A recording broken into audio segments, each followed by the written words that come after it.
Afternoon, folks. My name is George Wright, and I'm here with Bill Jolly from Groton. Bill has some concerns about the wind generators that are going up in that area, and also the ones that are going up around Newfound Lake. Afternoon, Bill. How you doing? I'm well. How you doing? Can you tell us what are some of your concerns about these wind farms that are going up? Well, there are several concerns. The first one would be just the impact on the area, our enjoyment of the area. It's a recreational and rural residential community. The introduction of the wind farms to Tenny Mountain has caused a real disruption of the enjoyment of that area. As you're driving down Tenny Mountain Highway, it's hard to not notice these turbines up in the air. My daughter aptly, without encouragement, aptly called them a flower garden that nobody loved.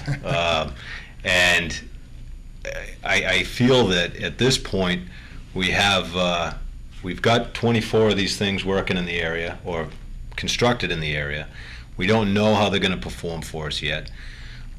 Since the advent of the creation of that wind farm, there's been more and more health information brought up that these things could be bad for us from a health standpoint. There's impacts on property values.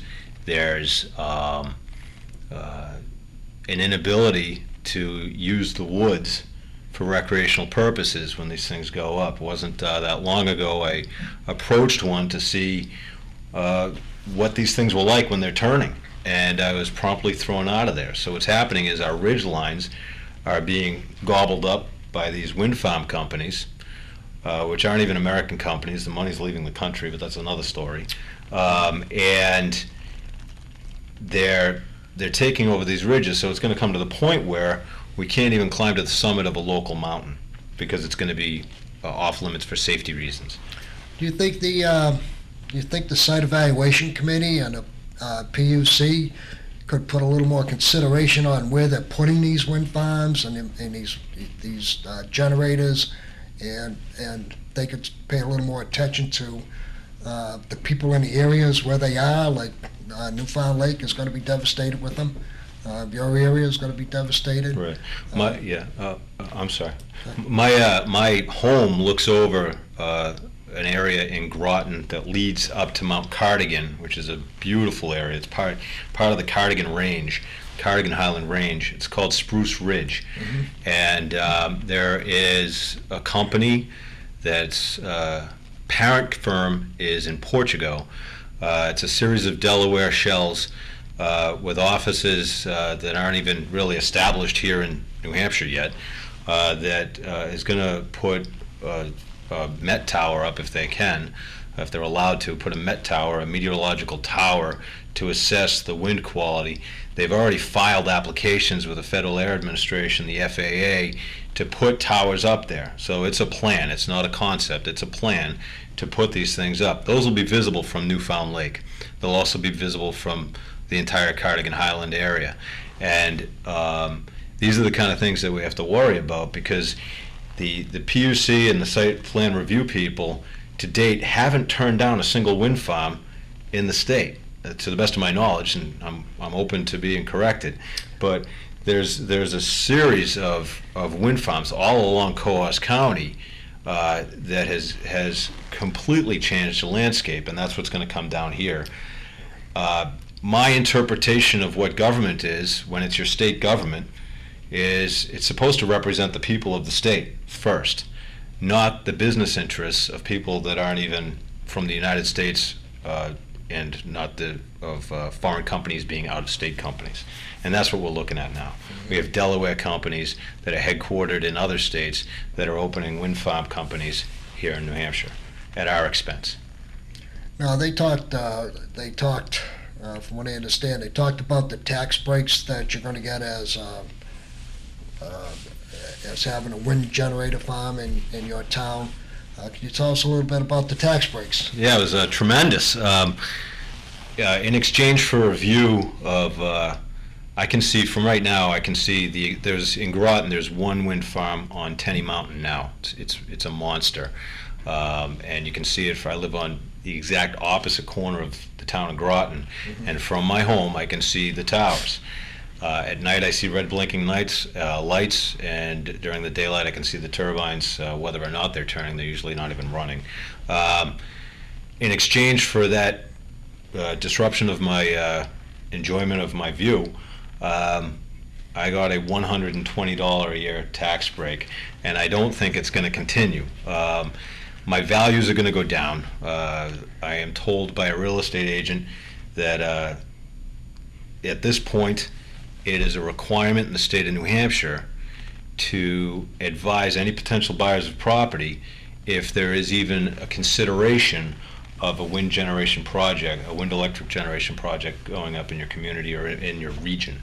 So we have some serious concerns that have to be addressed, and this is just the tip of the iceberg of what we're dealing with, George. The other aspect of it is you said you got a little bit of a tax break, $120. Yeah. And we know the whole state of New Hampshire has a view tax. Right. Now your view's gone. You Right. think they ought to abolish your view tax for your area? Well, I think they ought to abolish the view tax whether or not there's a wind farm, but that's a whole other story. Okay, Bill. Anything else you'd like to tell us about the wind farms? No, I think what this is all about, this particular little show, is just to introduce me.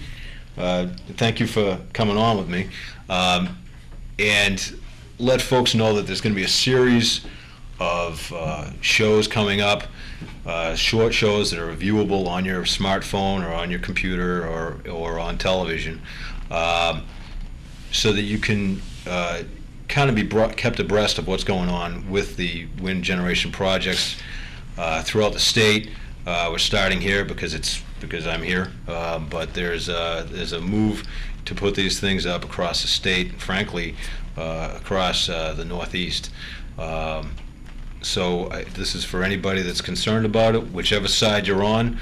I'm open to having people approach me with questions they may have, and you'll be able to, at the end of this, you'll be able to see my email address, and you're welcome to send me a quick email, and I will be happy to respond to that email, and also to, if it's a subject that's worth getting on the air, if it's that critical, we could have a little interview. So please communicate with me on that. Thanks. One last question. Sure. A quick one. You were at a meeting last Friday, as I was. Yes. On the wind farms. I remember Mr. Luce talking about how many miles of ridgeline are going to be covered with wind generators in New Hampshire. Do you happen to remember how many miles that was? Yeah, I don't think we have that many miles of ridgeline in New Hampshire. The number that I recall, tell me if I'm wrong, but the number I recall was approximately 5,000 miles of ridgeline. That's across the Northeast. Across the Northeast? What was New Hampshire? Do you remember? I'm going back to something that I read. I thought it was somewhere around 500 miles of ridgelines. 500 miles. That's a considerable amount of ridgeline, though. Yes, and, it is. And even if it isn't every ridge in the state, I don't think there'll be a part of the state that you won't be able to see these things. And so if we've been able to enjoy the presidential range, I was just up there freezing my nose off about a month ago. And when you look from the presidential range, there are already some towers that disrupt one of the views from Madison. They're not wind towers; they're communication towers, I believe. But we're really losing the flavor of New Hampshire with the conversion of our forest lands into forest/industrial lands, and it really changes the flavor of the state. And I think it's going to impact us in a lot of ways that we haven't even considered yet. Okay, Bill. Well, thank you for coming on and Thanks for having me. filling us in with what's going on with the wind generators. And stay tuned for another program coming up shortly. More information. Thank you. Thank you. Thanks, Bill. Thank you.